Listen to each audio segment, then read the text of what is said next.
Allah itu sangat ridho. Ada orang makan satu asupan kemudian dia muji Allah. Loh, orang tidak punya alpat itu tidak mati, tidak punya tanah ribuan hektar itu tidak mati, tapi kalau nggak makan sesuap nasi mati. Penting mana? Penting makan. Tapi gara-gara kamu tamak untuk syukur nunggu punya alpat, untuk syukur nunggu punya tanah banyak, Anda ini bodoh. Mau syukur saja syaratnya kok banyak. Wa min ayatihi manamukum billaili wan nahar. Masa iya tidur yang ngorok semua turunnya secara jelas kok jadi wamin ayatihi? Tanyakan ahli medis, sistem tubuh kita kalau nggak tidur itu kayak apa rusaknya?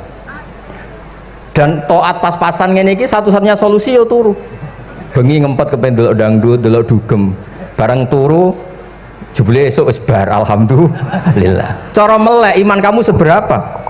Tarikan-tarikan maksiat posisi kamu terjaga bisa kalah kan? Tapi kalau tidur sukses kan tarkul maksinya.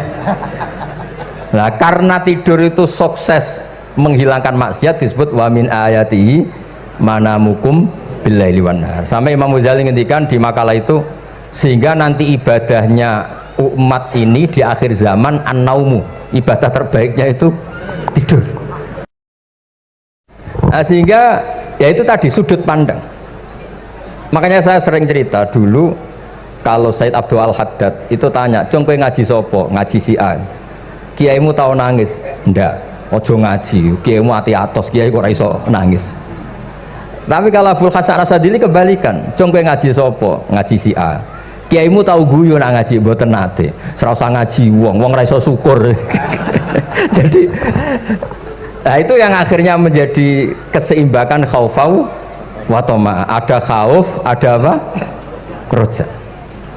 Sehingga karena sudut pandang itu nggak bisa dihilangkan, sawalangnya nggak bisa dihilangkan. Ini yang sering diceritakan kisah itu kakaknya ini. Dulu Muhammad bin Hasan Asy-Syaibani, Imam Syafi'i itu lama sekali beliau jadi ulama top yang suka fikir. Dianggap fikir itu aman, ngeringankan hisab. Nggak jenengan fikir yang dihisab malaikat apanya kan? Kan nggak bisa ngisab jenengan, apa saja tidak punya. Punyanya problem. Nah, setelah ngaji sama Imam Malik, Imam Syafi'i tanya, yang ilmunya setingkat jenengan siapa?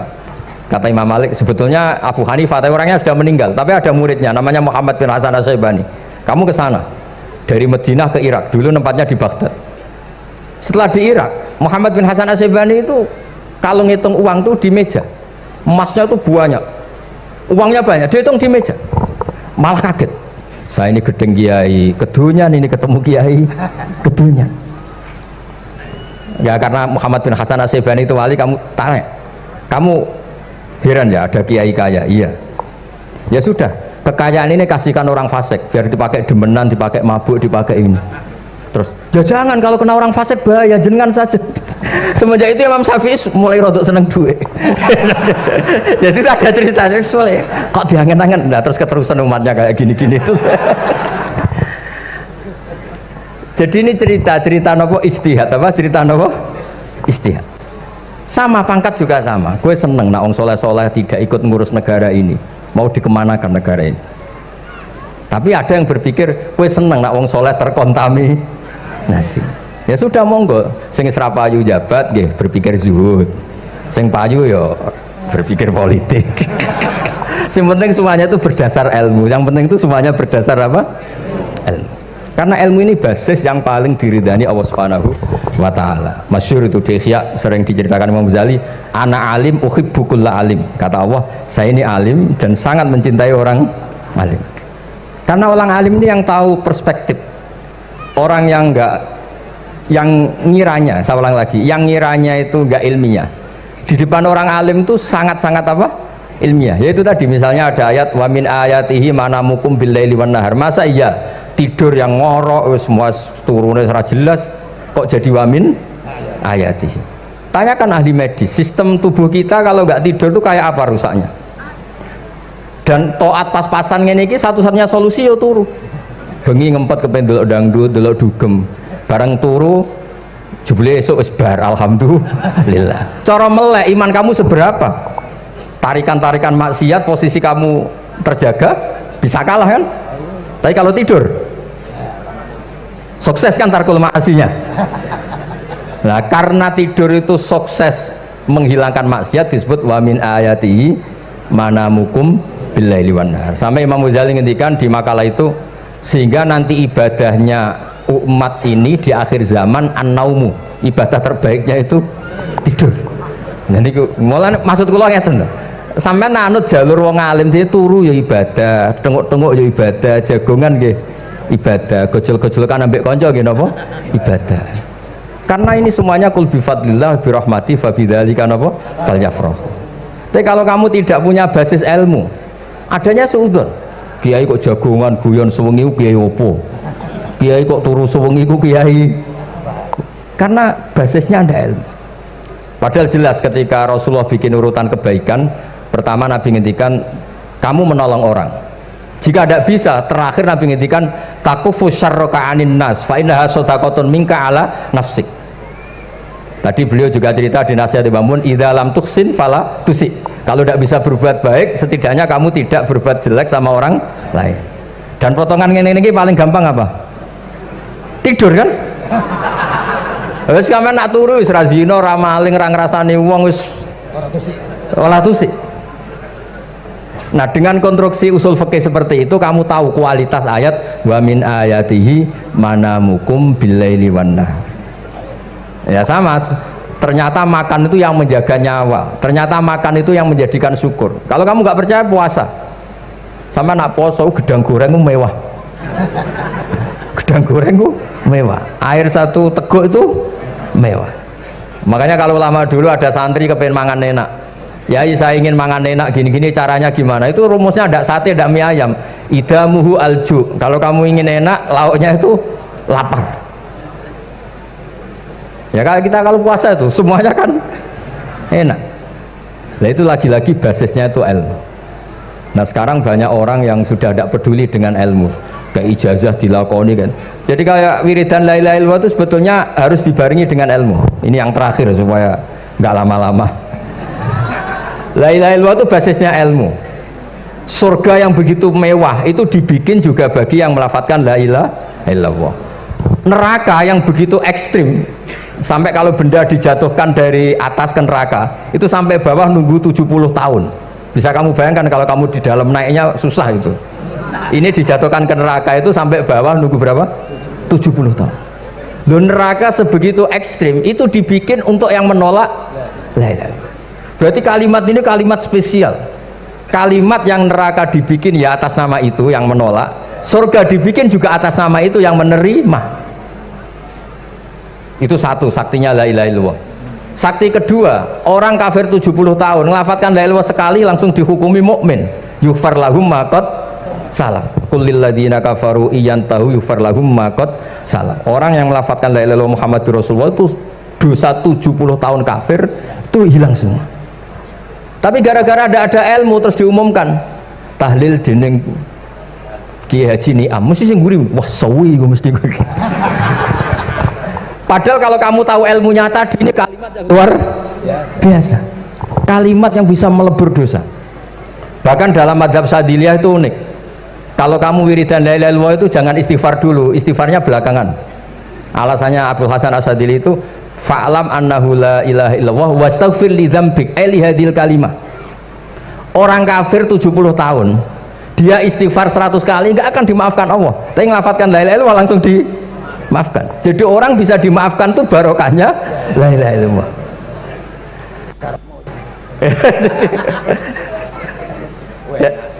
Ya kan?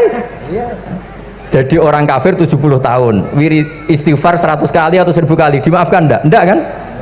Tapi kalau membaca la ilaha illallah dimaafkan. Jadi istighfar tuh ngefek positif itu kalau dibarengi la ilaha illallah. Makanya wastaghfir li dzambika ay bihadil kalimah. Cara puasa. Kamu boleh istighfar berdasar hadil kalimah, berdasar la ilaha illallah. Tapi terus kemudian ya thariqah itu banyak, itu urusan rasa. Justru karena la ilaha illallah kalimat thayyibah harus disucikan dulu. Caranya istighfar dulu. Lah itu urusan monggo lah. Tapi apapun itu basisnya harus napa? Ilmu. Basisnya harus ilmu. Jangan malah sentimen. Wong di kuburan wiridan la ilaha dihukumi kafir. Nah, itu kan aneh. Wong kalimat ini yang kafir saja menjadi muslim, sekarang yang muslim menjadi kafir. Ku paham kok seaneh itu gitu kan. Ya karena basisnya ada ilmu tadi. Coba kalau basisnya ilmu, itu kan aneh betul. Hadil kalimah kalimatun soro bihal kafiru musliman. Fakaifa sorol muslimu bidzalika kafiron. Ini kalimat yang kafir saja menjadi muslim. Masa dengan kalimat yang sama yang muslim menjadi aneh enggak? Aneh. Jadi kalau suwon pokoknya basis ilmu harus sekuat-kuat. Caranya gini nagih kiai kon sregep mulang ojo politik terus ngoten. Tapi politik itu bagian dari ilmu, wis ra iso diterangno. Terus katanya niku ahlul ilmi dihormati, tapi nyatanya dipeksa. Terus memang banyak paradok ya. Paradok dalam ilmu usul fikih. Ilmu usul fikih itu ilmu yang menjadikan orang itu bisa berpikir. Gitu. Kalau tak cerita tentang pertama tentang Ki Akil sing al ma'ruf bi ahli nahwi. Nahwu riyen di era dulu itu dadekno tiyang dadi wali. Sampai disebut hatta nahat qulubuhum li nahwihi famin azimi sya'nihi lam tahwihi. Terus orang-orang baik niku ketika usul teng pangeran nyebut Allah la ilaha illallah mboten saged. Sagete namung nyebut dhamir sa'an niku hu. Akhirnya kathah toreko sing ha hu niku gara-gara ahli nahwu niku. Nah, disebut fauribat makna dhamiris sya'ni. Jadi ngelafatkan la ilaha illallah tidak bisa tapi hu bisa. Mergi ke Jawa itu tukang ngakali, terus hukum itu diakali. Sakjane teke hadis niku mangkana akhiru kalamihi la ilaha illallah dakhalal jannah. Tapi ada kekhawatiran pas la ilaha mati. Lah la ilaha mati ra radi kaya ateis. Ora ono pangeran maujud mati. Sampeyan kan gak iso janjian mbek Israel. Kan mboten saged weanan, mboten saged kong kali kong. Nah, daripada la ilaha niku resiko karena takut mati pas la ilaha dereng illallah. Terus Ki Jawa mulai nalkin ngangge Allah. Tapi Allah sarasan itu tidak mewakili la ilaha illallah. Akhirnya diambil dhamir sa'an fa'alam annahu la ilaha illallah. Niku asal usulnya. Cuma kebetulan thariqah kita tidak jalur itu, tidak jalur yang lewat dhamir napa? Sa'an. Tapi sementing tadi dawuhe Kiai Mustafa, sementing kita tahu secara ilmu. Terus nomor kali cerita uzlah wow. Kalau memang benar-benar uzlah. Terus kalau ini diundang acara-acara publik kemarin Habib Jindan gitu, hanya di halaqah ilmiah. Kemarin terakhir beliau ngerayu ini jari marrotan wahidah. Ini saya pegang. Dan itu dicatat di Loh Mahfud. Dan ciri utama kiai itu tidak membatalkan perjanjian. Jenengan dawuh marrotan wahidah pas niku. Ben gelem. Terus ngeten kula cerita sithik tentang ilmu yang sering kula utarakan. Di antara kitab yang dipakai guru-guru kita sing dilanggengi Mbah Mun Maus niku kitab Ihya. Kula dari sekian cerita Ihya yang paling kula kenang niku bahwa ternyata Allah itu andaikan boleh dibahasakan niku cara berpikir tuh dalam bahasa tafsir disebut tanazul. Tanazul niku wong ben kaya orang kebanyakan. Saya ulang lagi supaya orang itu kayak orang nopo kebanyakan. Ada dua ahli neraka yang dipanggil, yang satu ditakoi, "Cung ning neraka piye rasane?" "Syarru makan, mboten enak Gusti." Terus pangeran diken balik, "Ya wis kono cung mlayu balik nang neraka." Niku tiange lari kencang, sekencang-kencangnya. Semangate seneng ape kon balik ning neraka. Ditakoki mbek pangeran, "Lho cung kon mara neraka kok seneng?" Kula nu pun kapok Gusti, kula nu nyesal ketika di dunia nak jenengan utus niku lelat-lelet. Niki kula tobat dengan bukti dikan jenengan teng neraka kula melayu. Lha nu pangeran akhirnya haru wong kok semangate mlebu neraka kaya ngono. Mergo diperintah pangeran. Ya dados niki ijazah jenengan akan mlebu neraka jenengan sing semangat nggih. Karena zaman ning donya sering diperintah Allah mboten napa? Semangat. Lah niku kemungkinane dibarno. Kemungkinannya dipanggil. Lah tiang itu terus dipanggil oleh Allah. Ya wis kaya wong apik, tak kongkon nurut tenan semangat tenan terus diken mlebu swarga. Nah ini ijazah pertama nggih. Dinakkan mlebu neraka sing napa? Semangat. Sing kedua niku dipanggil ku plengaan lelat lelet. Kados kula diutus Gus Mus niki nelpon. Nelpon kula mboten purun akhire ning Bika jare matur Gus Subak. Turuti ya, aku diamuk Bika jare Bapak. Dados niki melibatkan sekian pihak untuk memaksa saya datang ke mriki. Aduh, repot wong sawang kempek niku. Repot nyen repot. Mugi-mugi di sepuro ngoten. Yang kedua niku diken mlebu neraka malih ku lelat lelet ndelok pangeran mboten semangat. Ditakoki mek pangeran. Kenapa kamu tidak semangat? Saya itu tidak pernah ngira jenengan yang baik sudah masukkan saya ke surga, kemudian jenengan nyuruh lagi saya ke neraka. Saya tidak pernah mengira engkau itu seperti itu. Terus Allah nggih, ana indadzoni abdibi. Ya ora apa-apa, swarga wae swarga. Ini dua ijazah untuk sampean supaya bisa masuk napa? Swarga. Terus kita tidak pernah tahu napa Gustofa ngundang kula nyenengno wong akeh ganjaran, napa meksa wong alim dosa, mboten ngerti kula carane. Karena dalam ilmu usul fikih, kembali ke usul fikih, kula nu gak ada khazanah kathah tentang debate pangeran kalian nabi ini. Kathah, mboten satu dua contoh di beberapa kitab tafsir. Suatu saat kula sering cerita niki, suatu saat Khalilur Rahman Ibrahim itu kedatangan Israel. Kamu mau apa? Mau matikan jenengan? Kata Nabi Ibrahim, harro'aital khalil yumitu khalilah. Mosok aku kekasih pangeran dipateni, mosok orang yang dicintai membunuh yang dicintai, orang yang mencintai seseorang kemudian membunuh yang dicintai. Tidak ada itu. Akhirnya Israel matur teng pangeran. Cara politiknya ngeten, wau sing cara lagi seneng ngendikan politik. Wani kiai lengser dari beliau. Ono. Nah kula niku ahli tauhid wis pancen kodok kodare ngoten mawon, mboten berpikir ruwet-ruwet. Terus Israel kan mboten biasa logika, kayak kan malaikat itu SOP kan, mboten biasa logika. Akhirnya matur tu pangeran, kata Ibrahim, masa kekasih bunuh yang dikasih, masa yang mencintai bunuh yang dicintai. Tapi Ibrahim baru sadar ngadepi pangeran gitu, lebih pinter. Terus kan ketika Allah fakul lahu, katakan ke Ibrahim, harlo etal khalil yakrohu ayal ko khalilah. Mosok jari seneng aku kok ketemu aku rawani. Jari seneng kok rawani ketemu. Lah niki sampean aku pengen mati, monggo ngangge ilmu sing niki. Wong jari seneng pangeran kok rawani ketemu pangeran. Jeneng, seneng seneng ketemu. Ibrahim seneng terus akhir. Yo mati saiki ora apa-apa mati saiki. Terus kedua, niki cerita karena ini pondok ilmu, orang harus biasa pakai logika usul fikih. Politik juga gitu. Nak kiai politik rawan kena syubhat. Tapi nak wong soleh oleh politik, kue ridho dipimpin wong fasik-fasik kabeh. Ya, mboten ngerti, mboten bener di pokoknya ngoten. Yes, itu memang logika usul napa? Fikih. Logika usul napa? Fikih. Ketika Nabi Adam badhe didamel niku materinya saking bumi. Pertama sing diutus Jibril. Jibril ambekan qabdotan minal ardi, segenggam bumi. Saya mau bikin Adam, materinya dari bumi. Setelah datang ke bumi mau ngambil ista'adzat billah. Maksudnya ista'adzat billah, a'udzu billahi minka, saya berlindung Allah dari kamu. Antasinani.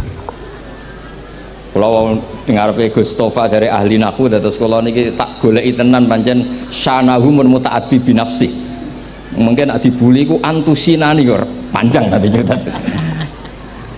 Saya tidak ingin bagian dari saya diambil, kok aku bolong.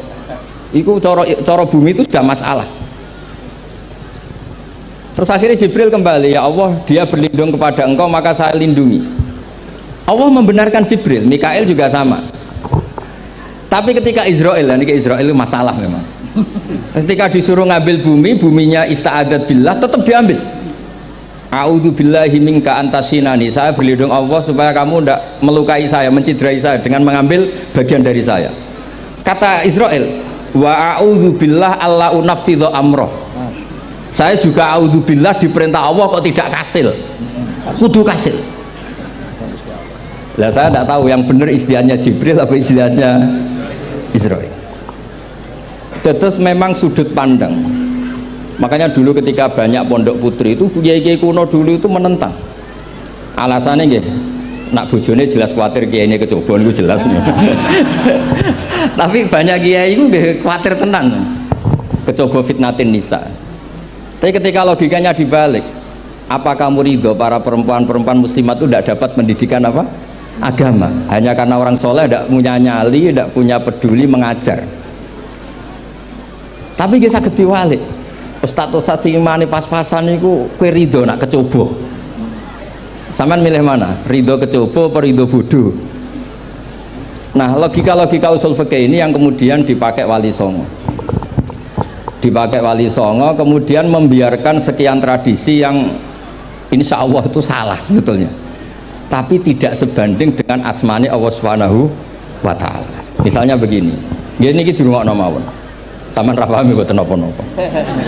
Sampeyan nak ra paham wis anggap ae tawadhu.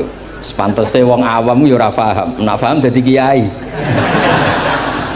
Terus biasa mawon sampeyan nak ra paham aja tersiksa. Umpamane jenengan mboten kiai kok kon paham.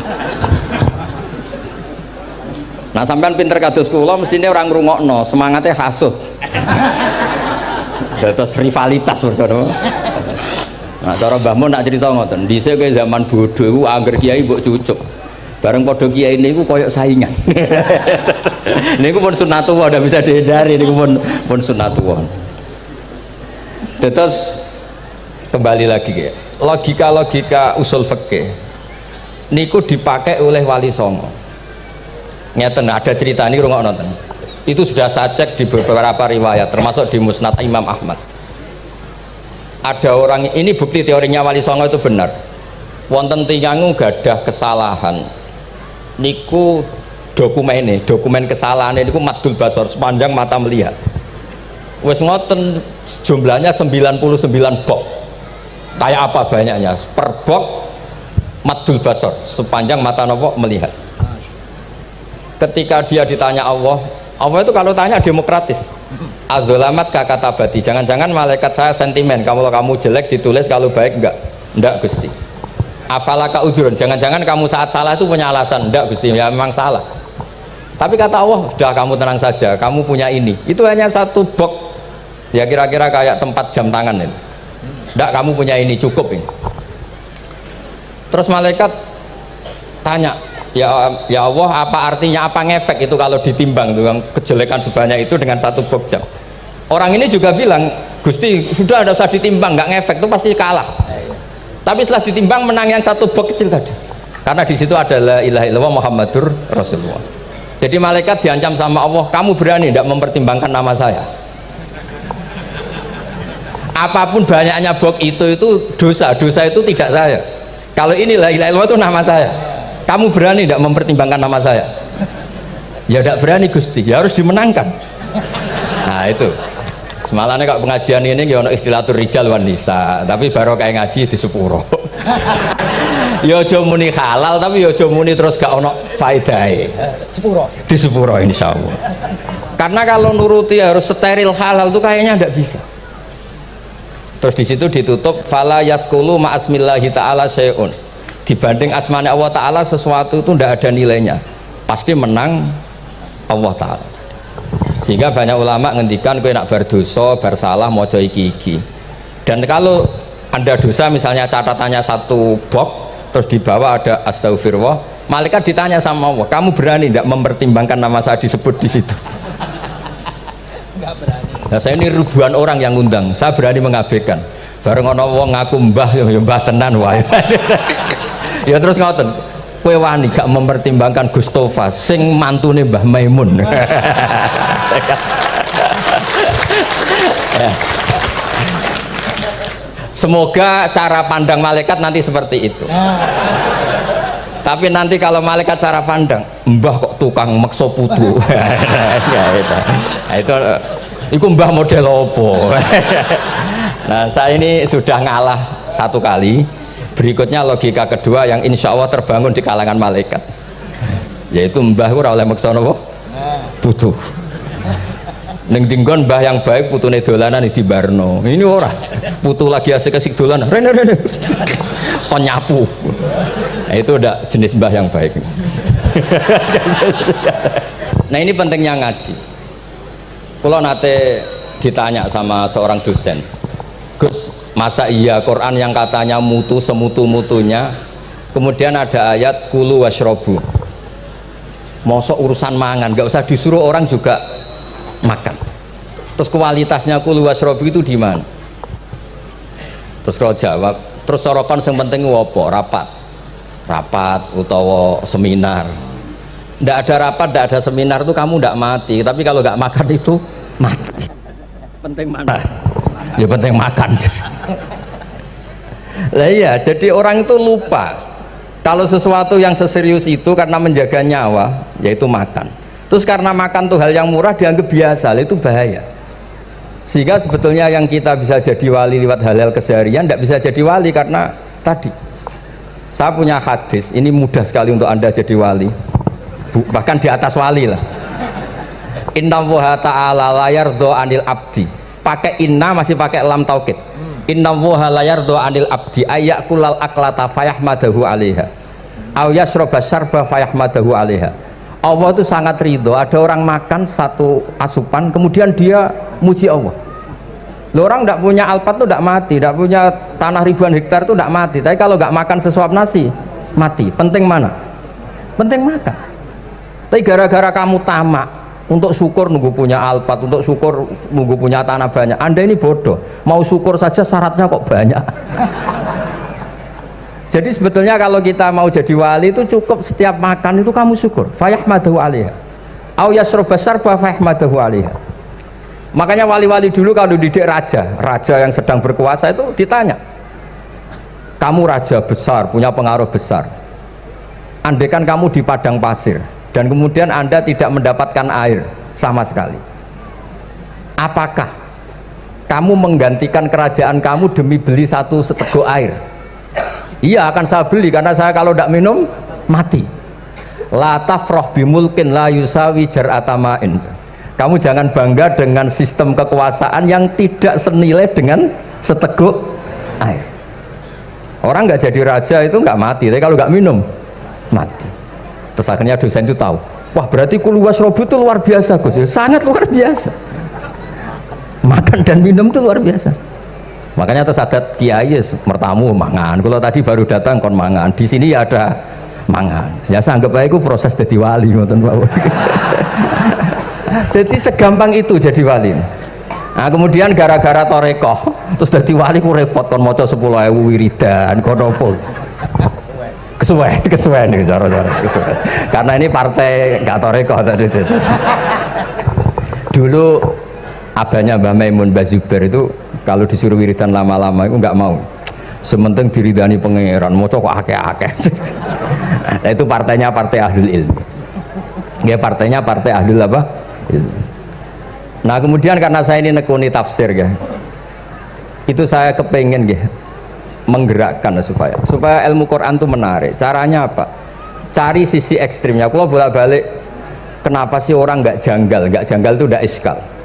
Quran itu kan kalamu Allah. Salah lagi Quran itu kalamu Allah. Masa iya Allah yang Tuhan kemudian ngendikan iya kana butuh iya kanas tai.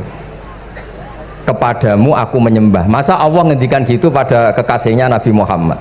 Padahal Allah itu al-ma'bud bukan abid. Allah yang disembah bukan yang menyembah. Semua ahli tafsir, saya bukan bilang sebagian, semua ahli tafsir pasti ngendikan begini. Wa yuqaddaru qabla qaulihi ta'ala iyyaka na'budu qulu. Sebelum iyyaka na'budu itu ada kata yang disimpan yaitu qulu.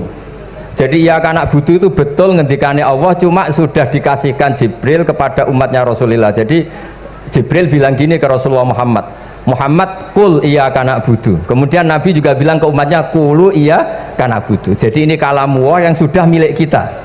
Nah berhubung milik kita, kita sah mengatakan iya karena budi. Karena kalau tidak janggal, masa iya Allah berdoa ihdinas siratal mustaqim, tunjukkan kami jalan yang benar. Lah kalau ihdinas siratal mustaqim kalamullah berarti kan Allah yang berdoa. Nah, sehingga semua tafsir bilang sama. Wa yuqaddaru qabla qauli ihdinas siratal mustaqim qulu. Nah, Terus ada mufassir lain bilang jangan mulai iya karena butuh ya semuanya, mulai bismillah, qulu bismillahirrahmanirrahim. Masa iya Allah sendiri yang bilang bismillahirrahmanirrahim? Nah, dengan tafsir seperti ini terus kita akhirnya lagi-lagi kembali ke usul fikih, kembali ke balaghah, kembali ke nahwu. Kalau ndak ya Anda akan menafsiri Quran pakai logika Anda sendiri. Sampai ada mungkirus sunnah. Pokoknya sementing kembali ke Quran. Orang roh Quran itu kayak apa? Saya kemarin ngaji di Sedan di daerah saya bilang Sayyidina Umar itu Islam sebelum minta hidayat. Khalid bin Walid ya Islam sebelumnya ya tidak minta hidayat.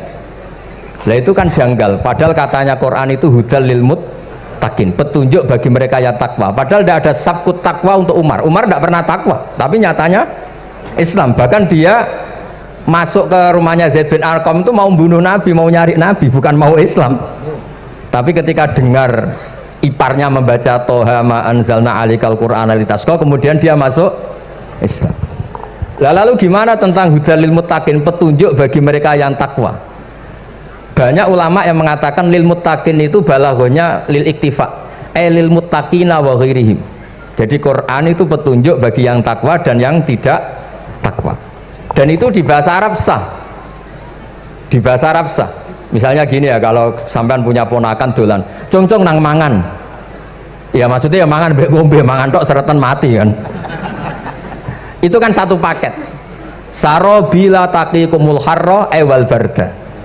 Pakaian yang melindungi dari panas. Di situ gak disebut wal barda, tapi artinya juga wal barda.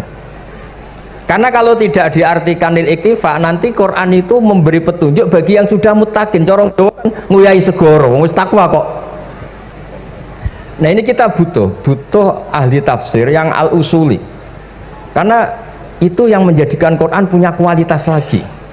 Seolah lagi punya kualitas lagi. Kalau ndak, Quran tuh kayak biasa-biasa saja, kayak tadi kulu wasrobu, kayak dan seterusnya dan seterusnya. Jadi kalau suwun barokahnya hormat sama orang alim kados Ki Akil, Ki Siras dan tenaga keluarga mriki. Orang menghidupkan logika ilmu lagi. Jadi kalau seneng lah nak dilem Gusmus ahli ilmu boten krono niat fakir boten. Biar sampean ngerti lah kalau ngadepi ahlul ilmi itu pun boten level. Ahlul ilmi itu kalau punya logika itu tidak bisa dibantah. Saya beri contoh sekian contoh yang nyata yang diajarkan Rasulullah SAW. Nabi itu pernah mau dipermalukan orang karena Nabi ngendikan la adwa wala tiarata, tidak ada penyakit menular. Terus ada orang iseng kok onta yang kena kudisen itu dijejerkan yang waras ikut kena kudisen. Terus orang ini tanya, ya Rasulullah ini tadi sehat tapi kena onta yang kudisen ikut kudisen. Nabi tanya lagi, faman a'dal awal, yang kudisen pertama ketularan siapa? Wah itu dari Allah ya, maksud saya seperti itu. Lantas kalau suwun lah ngaji usul fikih yang serius, karena itu menjadikan kita bermartabat. Kulo niku sering lepas jenazah tangga-tangga kulo nggih penggane delok TV, nak bengi nggih ngelamun, ngayal sugih, kadang yo ngapalo tikus sing liwat dhuwure saking ra ono penggawean. Tapi kulo nang lepas jenazah ini orang baik. Sampai bojone protes, "HP opo lho Gus angger bengi iku mau ngelamun ngitung tikus liwat, ngitung apa." Terus kulo matur, ngitungnya ojo ngono, ngitungnya tarokal ma'asiyah. Wong ning omah itu artinya tidak dugem, tidak melakoni maksiat. Itulah yang menjadikan usul fikih itu ilmu yang sangat terhormat. Coba kalau Anda jadi pakar usul fikih kayak saya, mau kaji betul usul fikih. Orang tidur semalaman jangan bahasakan tarokat tahajud, wa tarokal witro, wa taroka qiyamal lail. Tapi bahasakan taroka zina, wa tarokal ghibah, wa taroka kada wa kada minal ma'asi. Keren buatan? Keren. Kalau kamu udah ahli usul fikih maka kiai kok amen turu, kiai kok guyon suwengi. Lu kiai guyon suwengi itu melawan, kiai itu ustaz juga manusia, karena bengi ku ya kepen nonton, tapi kan buatan pantas. Akhirnya korbannya santri ini dijak guyon gak jelas. Lah apel neng rodo ya ora pantas. Ngelawan nafsu ku berat, caranya ya dilalek-lalekno guyon niku. Lah muga-muga malaikat kabeh ahli usul fikih nganggep ngono iku perlawanan terhadap keinginan apa maksiat. Malaikat ngaji ora. Makanya itu disebut di kitab usul fikih Tanghubul Usul itu izma min mubahin illa wa yatahaqqaqu bihi tarku haramim ma. fa'il zamu minas sukun tarkul qatli wa minas sukut tarkul hibah. Tidak ada sesuatu yang mubah kecuali saat Anda lakukan, saat itu juga Anda meninggalkan keharaman. Maka sebetulnya mubah ini punya nilai yang luar biasa, yaitu tarkul haram atau tarkul ma'asi. Jadi sawangane sampean nang omah kukar kukur, mlebu metu, kukar kukur meneh, mlebu metu, bariku turu angop ngorok. Nah, semoga malaikat ini al-usuli sehingga ngitung itu hadza tarokal ma'asiya kullaha. Hebat ini orang yang tinggal napa? Maksiat. Tapi nak malaikat itu jenis rada ekstrim. Alumni kempek suwengi ra tahajud ora witir ku alumni opo? Mulane kalau niku ngaji usul fikih terus supaya diperdengarkan ke malaikat. Supaya teorinya pakai usul napa? Fikih. Jadi kalau melihat kita melakukan mubah niku dihitung tarkul napa? Ma'as. Jadi ada terus orang-orang kafir itu cara berpikir aja alal alihata ilaha wahida inna hadalah syai'un ujab. Muhammad ya tentu mereka masih jangkar. Muhammad problem kita ini banyak. Kalau Tuhannya satu tidak cukup. Ada problem kredit macet, ada problem macam-macam kan, utang piutang macam-macam. Kalau Tuhannya satu tidak cukup. Kita butuh Tuhan banyak karena problem kita banyak. Lalu Nabi mengajarkan mereka apa logika yang dibangun. Kalau kamu jadi buruh, kemudian majikan kamu banyak, semuanya merintahkan kamu bingung enggak? Ya bingung. Tuhan kamu itu majikan kamu, kalau banyak-banyak perintah semua kamu yang bingung. Ya sudah mat Tuhannya satu saja. Itu disebut darabawa masalah rojulan fihi syuraka umutasakisuna wa rojulan salamal lirrajul. Nah, sekarang itu kita ini mulai kehilangan fatonahnya Rasulullah SAW. Nabi dulu itu kalau nerangkan ilmu itu logikanya gampang sekali. Logika yang dibangun tuh gampang sekali. Ada orang cerita, ya Rasulullah saya ini ada sekian anak saya, yang paling saya cintai satu. Apa saya boleh melebihkan yang paling saya sayangi dalam pemberian? Nabi jawabannya itu tidak langsung jangan enggak. Apakah kamu berharap bahwa mereka semuanya baik ke kamu? Iya, semuanya saya ingin baik ke saya. Ya kalau gitu jangan gitu. Kan tidak fair kita mengunggulkan yang satu, melebihkan yang satu, sementara kita berharap semuanya baik. Itu tidak fair kata Nabi. Jadi dulu Nabi itu terus ini yang cerita fikih. Dulu Ahlul Madinah itu mangga itu masih pentil sudah dijual. Pentil dijual harganya 2 juta. Masa iya pentil harganya 2 juta? Karena dengan asumsi sudah jadi mangga. Tapi ketika Nabi datang di Madinah dan penduduk Madinah itu abkhosna sikailan, orang paling buruk dalam pertimbangan dalam jual beli. Nabi cara ngendikannya itu unik. Aro'aitum lau anna waha yamna'us samro fabima yastakhillu ahadukum mal akhi. Kalau pentil ini ternyata kena angin terus kemudian tidak jadi buah, lalu kamu nerima uang 2 juta itu atas nama apa? Atas nama beli pelem, nyatanya belum jadi mangga. Mosok kalau pentil seharga 2 juta. Semenjak itu terus Ahlul Madinah sadar kalau jual buah itu nunggu ba'da budui solahiyah, setelah samroh ini berbentuk. Tapi Nabi tetap ngendikannya pakai logika. Nah sekarang banyak kiai yang sidik-sidik neraka, sebenarnya Nabi itu ngajari logika. Ada pemuda dia itu hipersek, mau masuk Islam tapi tetap boleh bebas. Saya ini ingin Islam tapi jangan larang seks bebas. Wah itu sahabat semuanya melarang ketemu Nabi karena ini ngawur betul, masa pamit Islam kok. Tapi setelah gaduh, Nabi tanya, kenapa gaduh? Ada pemuda mau masuk Islam tapi yasta'izinu fi zina, dia minta izin supaya tetap boleh zina. Kata Nabi, suruh saya ke sini. Setelah datang di depan Rasulullah, logika yang dibangun Nabi itu luar biasa. Atuhibbuhu li bintik. Kamu suka punya anak putri kemudian jadi demenannya orang laki-laki hidung belang? Ya enggak, saya bunuh orang itu. Andaikan itu ke ibu kamu, saya bunuh orang itu. Atuhibbuhu li bintik, atuhibbuhu li ummik, atuhibbuhu li ukhtik, atuhibbuhu li kholatik. Kamu suka punya anak putri yang jadi demenannya orang? Ya tidak suka ya Rasulullah. Kamu suka kalau punya ibu didemeni orang banyak? Ya tidak suka Nabi. Sampai otaknya itu yastakbihu zina, sehingga otaknya itu wah zina itu buruk betul. Akhirnya ya Rasulullah sudah, saya mau se-Islam tanpa zina-zina. Karena logika yang dibangun Nabi itu luar biasa. Nabi pertama mengingatkan atuhibbuhu li bintik, atuhibbuhu li ummik, atuhibbuhu li ukhtik, atuhibbuhu li kholatik. sampai dia ini nggak bisa apa-apa. Sudah Nabi sudah. Jadi logika ini yang harus kita waris. Lagi-lagi kembali yang bisa waris itu ahlul ilm. Sama itu kan kayak diskusinya Nabi Yahya dan Nabi Isa. Nabi Yahya itu suka berkawan orang-orang soleh. Setiap berkunjung di mana itu nyari yang orang-orang soleh. Ditanya kenapa kamu berkawan orang soleh? Ya berkawan orang soleh itu asik. Tapi kalau Nabi Isa enggak. Kalau ada desa-desa yang masih hitam, masih merah itu dikunjungi, kemudian dibina. Ditanya sama Nabi Yahya, lima anda tanzilu ala syirarin nas, kok kamu kumpul orang-orang yang kayak gitu? Jawabnya beliau, innama ana tabibun udawil mardo. Di mana-mana Nabi itu ya dokter, di mana-mana dokter nyembuhkan yang sakit. Jadi dulu logika kebalikan itu dibangun, sehingga dulu ulama khilaf itu ikhtilaful a'immah apa? Rahmah. Masyhur itu. Saya sering cerita dan itu ada di kitab Khilyatul Auliya. Nabi Yahya itu lebih ceria. Nabi Isa itu agak sering cemburut. Atau kebalikannya, pokoknya yang satu tuh mali aro ka'abisan ka'annaka taqnatu min rahmatillah. Kamu kok sering cemburut, seakan-akan rahmat Allah itu terbatas, wong kok ora iso syukur. Yang satu gojlok, mali aro ka dohikan ka'annaka ta'manu min makrillah. Kowe kok guya-guyu, kok is bebas kon neraka wae gitu. Ya ngoten mawon. Assalamualaikum warahmatullahi wabarakatuh.